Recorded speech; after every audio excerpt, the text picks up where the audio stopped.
Assalamualaikum warahmatullahi wabarakatuh. Perkenalkan, nama saya Nurul Alfatani Rarijani dengan NIM 212111124. Di sini saya akan menjelaskan tentang pembagian wizarah. Itu ada pengertiannya, pembagian, asal-usul, dan wizarah dalam pemerintahan Islam.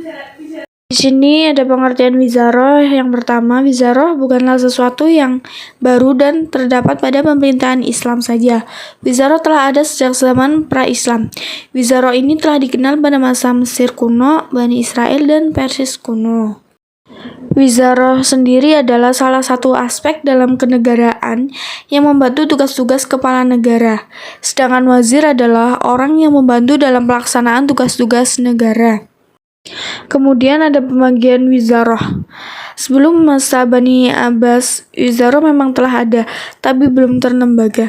Pada zaman Nabi, yang membantu tugas-tugas kenegaraan beliau diantaranya adalah Abu Bakar, dan pada masa Abu Bakar ia dibantu oleh Umar. Pada masa Bani Umayyah, wazir hanya berfungsi sebagai penasihat.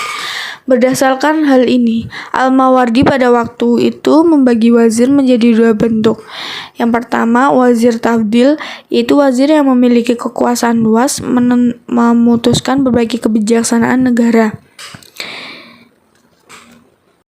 Yang kedua ada wazir tanfiz, yaitu wazir yang hanya bertugas sebagai pelaksanaan terhadap kebijaksanaan yang digariskan oleh wazir tafdil. Dibagi menjadi tiga, yaitu yang pertama, wizarah diambil dari kata al-wizru, yaitu berarti al-sukul atau beban, karena wazir memikul tugas yang dibebankan oleh kepala negara kepadanya.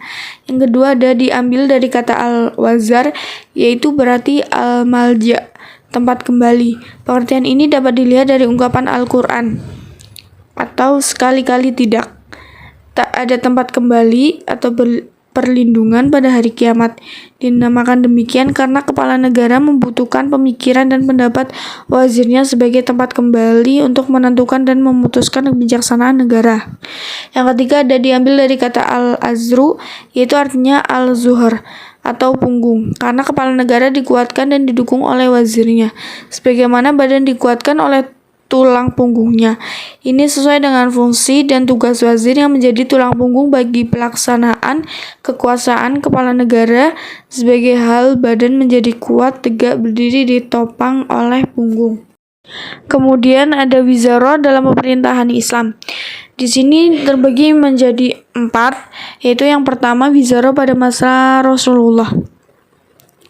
Dalam sejarah Islam, pengertian wazir sebagai pembantu dapat dilihat dari peran yang dimainkan oleh Abu Bakar dalam membantu tugas-tugas kerasulan dan kenegaraan Nabi Muhammad SAW. Abu Bakar memainkan peranan penting sebagai partner setia Nabi Muhammad.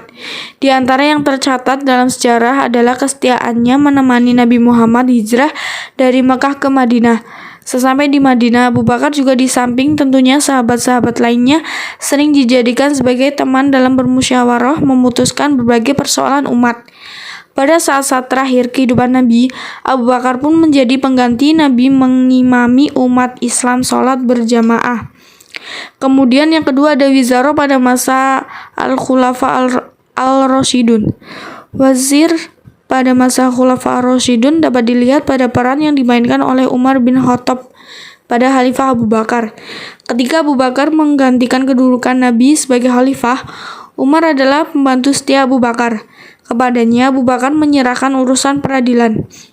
Namun, meskipun prakteknya telah dilakukan pada masa ini, istilah wazir sendiri belum dikenal. Kemudian yang ketiga ada wazir pada masa Bani Umayyah. Periode negara Madinah berakhir dengan wafatnya Khalifah Ali ibnu Abi Thalib. Tokoh yang naik panggung politik dan pemerintahan adalah Muawiyah ibnu Abi Sufyan. Maka dimulailah masa dinasti Umayyah. Kemudian yang keempat ada wizarah pada masa Bani Abbas. Pada masa Bani Abbas, jabatan wazir memperoleh definisi khasnya sebagai menteri utama atau wakil sang penguasa. Wazir tafdil yang terkenal pada masa Bani Abbas adalah keluarga Al-Bakri. Dalam masa pemerintah Al-Mu'athim, ketika khalifah tidak begitu berkuasa lagi, wazir-wazir berubah fungsi menjadi tentara pengawal yang berdiri dari orang-orang Turki. Begitu kuatnya kekuasaan mereka di pusat pemerintahan Baghdad, sehingga khalifah hanya memiliki boneka. Pada masa Bani Abbasiyah, kata wazir ini mulai dipakai untuk lembaga kementerian negara. Wazir pertama yang diangkat oleh Abu al-Abbas al-Saffah pada masa ini adalah Abu Salamah al-Khalal. Mungkin itu yang dapat saya sampaikan. Kurang lebihnya mohon maaf. Billahi taufiq wal hidayah. Wassalamualaikum warahmatullahi wabarakatuh.